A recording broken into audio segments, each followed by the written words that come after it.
Hello students, welcome to the course. Let us begin lesson number 2 Hindi व्याकरण class 7। आपको मैंने पिछले सेशन में वर्ण विचार पाठ समझा दिया था। अब आप इस पाठ के प्रश्न उत्तर देखेंगे। क्वेश्चन नंबर 1 है, वर्ण से आपका क्या अभिप्राय है?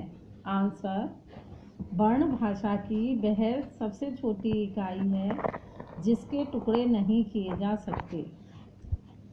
क्वेश्चन नंबर ख, हिंदी में वर्णों की संख्या कितनी है? आंसर, हिंदी में वर्णों की संख्या 48 है। थर्ड क्वेश्चन गा, व्यंजन किसे कहते हैं? वे वर्ण जिनके उच्चारण में स्वरों की सहायता लेनी पड़ती है और उनका उच्चारण करते समय हवा रुक कर हमारे मुंह से बाहर आती है, व्यंजन कहा जाता है। नेक्स्ट क्वेश्चन, स्वर किसे कहते हैं? स्वरों के भेदों का भी वर्णन कीजिए। आंसर, जिन वर्णों का उच्चारण करते समय मुंह से वायु बिना रुके निकलती है उन्हें स्वर कहते हैं।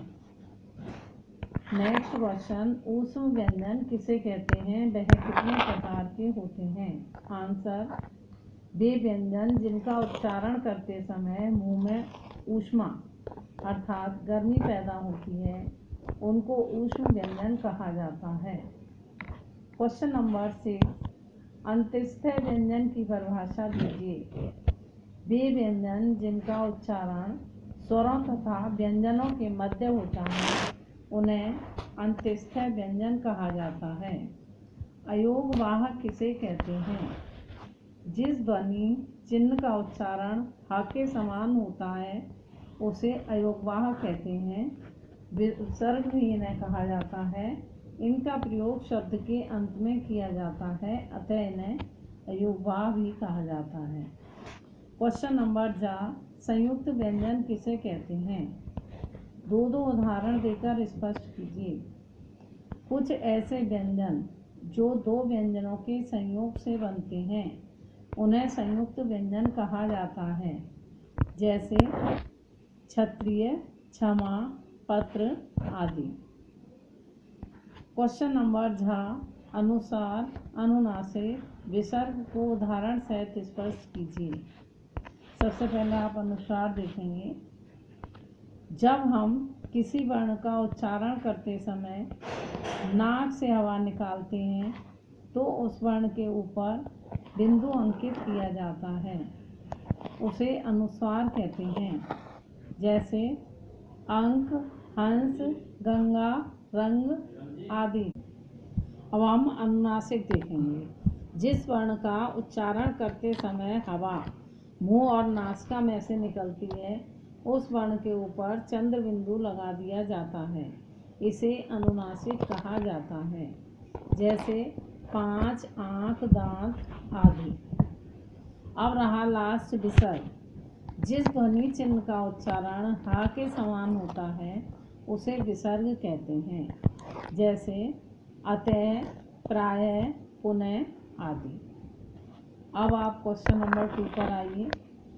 क्वेश्चन नंबर 2 में है, सही वाक्य के सामने सही तथा गलत वाक्य के सामने गलत का चिन्ह लगाइए।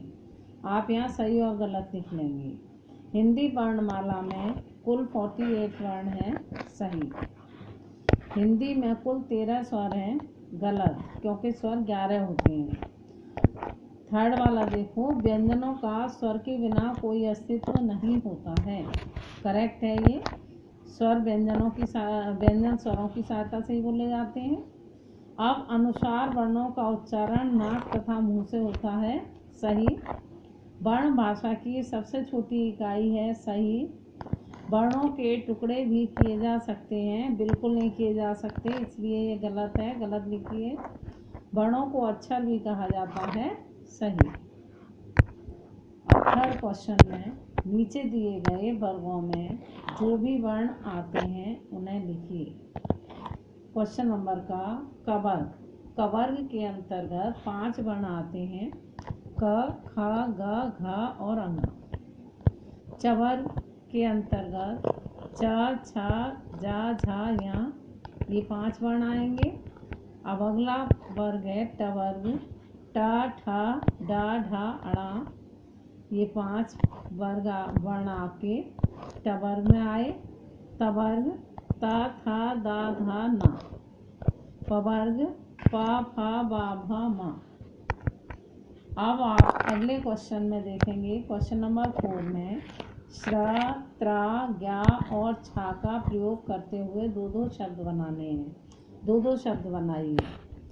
सबसे पहले श्रा है तो श्रा से 2 शब्द बनाते हैं, श्रम, श्रवण। इसके बाद त्रिशूल, त्र शब्द से और पत्र, ज्ञ शब्द से यज्ञ और ज्ञानी, छ शब्द से क्षमा और क्षत्रिय। तो ये आपका लेसन नंबर 2 कंप्लीट हुआ। एक्सरसाइज आपकी पूरी करा दी। नोटबुक पर नोट कीजिए, याद कीजिए, और उसके बाद आप इस याद किए हुए काम को होमवर्क पे डालेंगे। बाद में नोटबुक चेक होगी। धन्यवाद।